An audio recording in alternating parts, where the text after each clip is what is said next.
हिंदू मरा है, सबके सब शांत हैं, सबके सब नामर्द बने हुए। बांग्लादेश में दीपू चंद्र दास को पीट पीट कर मार दिया गया।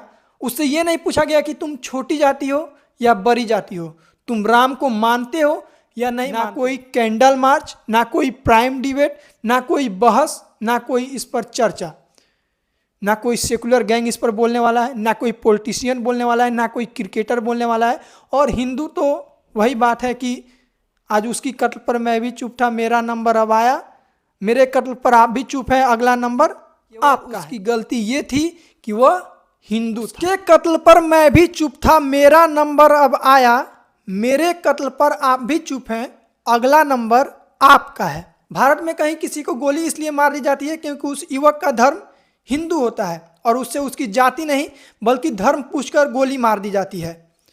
बांग्लादेश में अभी जो हुआ है दीपू चंद्र दास के साथ, उस दीपू को भी केवल इस बात की सजा मिली है क्योंकि उसका धर्म हिंदू था।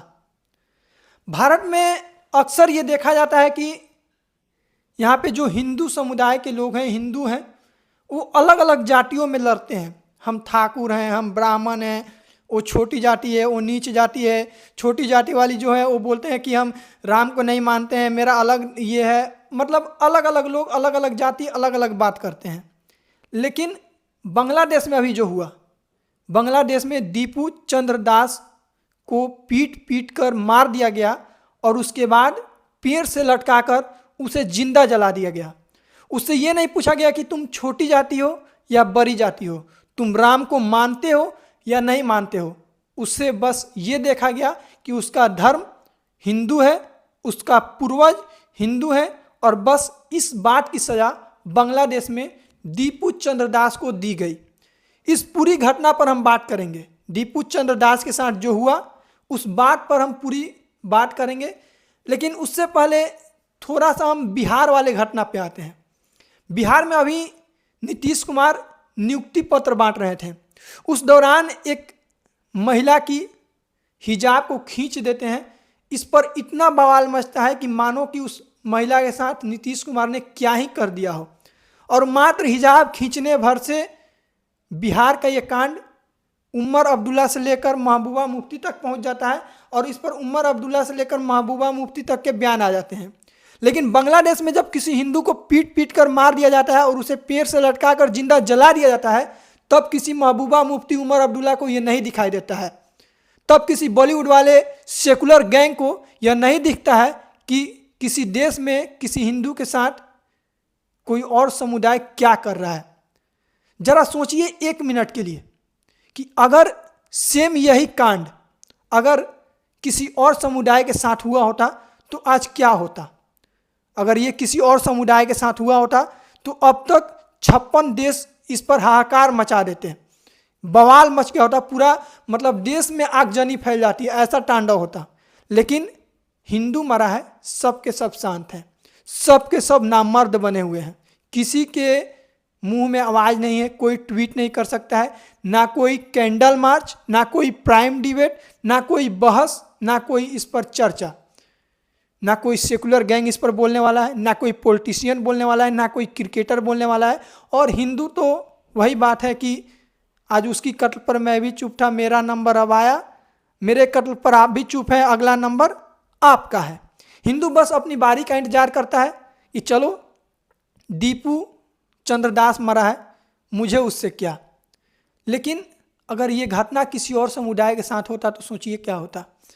कभी कन्हैया लाल को गर्दन काट दिया जाता है, कभी कहीं कुछ हो जाता है, केवल इसलिए कि वो हिंदू है।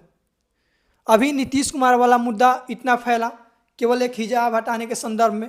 हिजाब हटाना हम बिल्कुल गलत नहीं मानते हैं। आप अगर वहाँ पे डॉक्यूमेंट लेने जा रहे हैं, डॉक्यूमेंट के बारे में आप अपना वहाँ पे नियुक्ति पत्र लेने जा रहे हैं, किसी भी प्रकार का आप वहाँ पे अगर कोई सरकारी प्रक्रिया है तो वहाँ पे आपको चेहरा दिखाना पड़े। वो आपका घर नहीं है जहाँ पे आप बुर्का में रहिएगा या आपके हिसाब से वहाँ पे ये सरकार है, वहाँ पे आपको चेहरा दिखाना होगा। अगर वही नियुक्ति पत्र अगर आपकी बहन लेके जाती, आपकी मौसी का लड़की लेके जाती, आपका भाई बुर्का पहन के लेके जाता, तब आप कल को सवाल करते कि नीतीश कुमार ने नियुक्ति पत्र गलत बांट दिया, नीतीश कुमार हवाई बात करते हैं, तब तो 10 सवाल होते हैं। लेकिन वही नीतीश कुमार अगर हिजाब खींच दिए, तो इसमें इतना बवाल मचना ही क्यों था जितना बवाल मच गया। जिस बात पर बवाल मचना चाहिए उस बात पर तो कोई बात ही नहीं कर रहा है, कोई प्राइम डिबेट शो ही नहीं हो रहा है, ना टीवी चैनलों पर दीपू चंद्र दास की बात हो रही है, ना कोई पॉलिटिशियन बात कर रहा है। क्यों दीपू चंद्र दास को क्यों मार दिया गया? दरअसल बांग्लादेश का ये मामला है और ये बताया जा रहा है कि दीपू चंद्र दास वहाँ पे किसी गारमेंट, एक छोटा मोटा गारमेंट के वर्कर थे और ये कहा गया कि उन्होंने इस निंदा की थी। इस निंदा का मतलब हम आपको समझा देते हैं।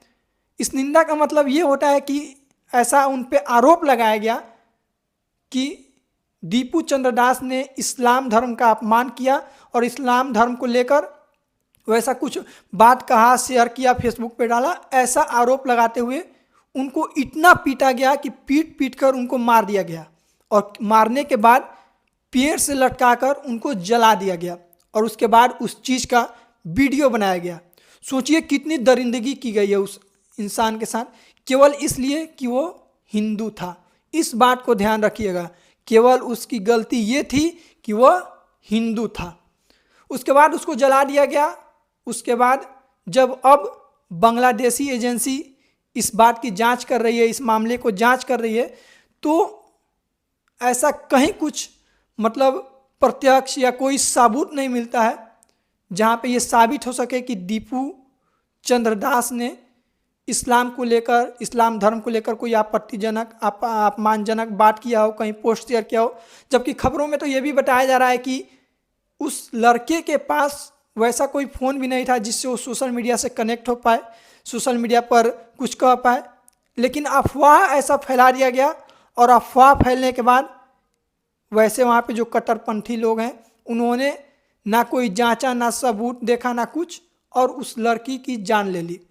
बांग्लादेश में ऐसा करने के लिए उनको किसने ये हक दिया कि अगर इस्लाम धर्म के खिलाफ कोई कुछ बोलता है तो आप उसकी जान ले लें? क्या बांग्लादेश में ऐसा कानून बनाया गया है? तो किसने हक दिया और क्यों हुआ? इस पर क्यों डिबेट नहीं हो रही है, क्यों बात नहीं हो रहा है? मुझे सबसे बड़ी दुख इस बात की है कि दीपू चंद्र दास को इतनी दरिंदगी से मारा गया, लेकिन इस पर कोई बात, मतलब ऐसा लग रहा है कोई घटना ही नहीं हुआ है, जबकि ये इतना बड़ा घटना है। कोई इस पर क्यों नहीं बात कर रहा है? छोटा सा अगर हिजाब किसी का खींच दिया जा रहा है तो इतना बड़ा मुद्दा बन सकता है, तो किसी को पीट पीट कर मार देना और उसके बाद उसको पेड़ से लटका कर जिंदा जलाना, ये कितना सही है? आप दीपू चंद्र दास के बारे में क्या सोचते हैं? मुझे पता है कि मेरा यह वीडियो और भी सारे वीडियो की अपेक्षा काफ़ी कम देखा जाएगा, लेकिन मेरा अंदर का क्रोध मेरे से रोका नहीं गया, तो मैंने सोचा कि इस पर एक वीडियो बनाना चाहिए और मुझे आवाज़ उठाना चाहिए। मेरा उतना हैसियत नहीं है कि हम बड़े बड़े प्राइम डिबेट शो करें और वहाँ पे इस बात को उठाएं, लेकिन बड़े बड़े प्राइम डिबेट शो करने वाले वो भी शायद इस हिंदू के मौत पर, इस हिंदू युवक के मौत पर, उनके भी आँख पर काली पट्टी बन गई है और वो भी दीपू के इस मौत को बड़े पैमाने पर नहीं उठा रहे हैं। आप इस वीडियो पर दीपू चंद्र दास पर और जो हिंदू अपने जातियों में बंट गया है उस पर क्या सोचते हैं? आप अपनी प्रतिक्रिया कमेंट के माध्यम से जरूर दीजिएगा। मेरा नाम दीपांशु कुमार सिंह है और आप हमारा ये वीडियो मेरे यूट्यूब चैनल पर देख रहे हैं। बहुत बहुत धन्यवाद।